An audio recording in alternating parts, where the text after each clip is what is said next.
कि भाई तू इतना बड़ा अधिकारी हो गया तो हर बाबू कपड़ा सिए तुम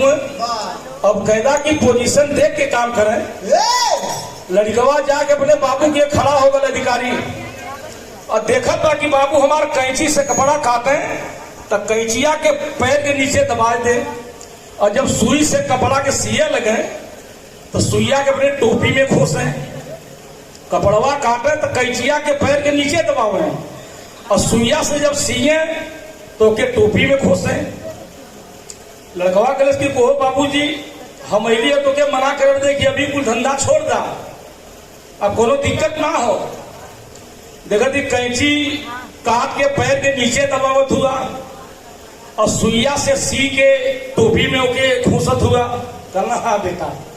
कैंचिया के वजह गोड़े से दावत है कि काटे वाली काम करत था और सुई हमेशा जोड़े वाली काम करत था ये वजह के सर पर रख ले तो समाज में जे काटे वाला आदमी रहे ओके बराबर पैर के नीचे दबौले रहे और जे जोड़े वाला रहे ओके सर पर रखे।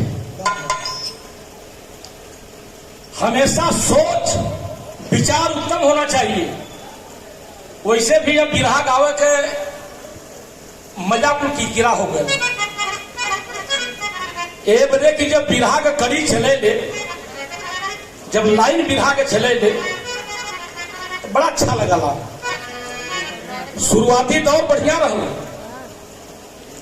लेकिन शुरुआती दौर के बाद फिर थोड़ा सा लाइन चेंज हो गया तो बिरहा का अस्तित्व दिन ब दिन यही वजह खत्म हो जाए। जो पहले बिरहा लाइन से चले आदमी के इंटरेस्ट रहे देखा अब ही का गावे में अब ही का कहिए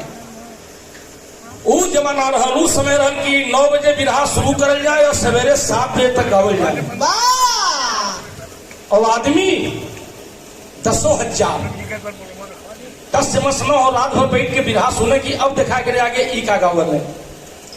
अब कहा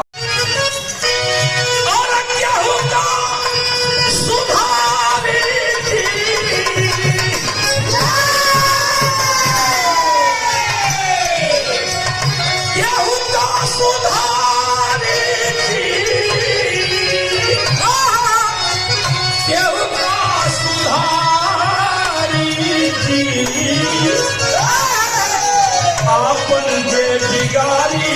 लोकर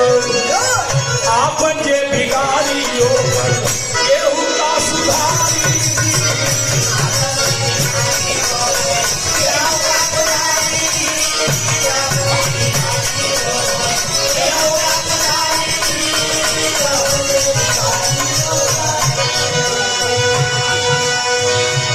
दुनिया में केहू का सुधारी जे अपने से न चेती प्रमाण मिलल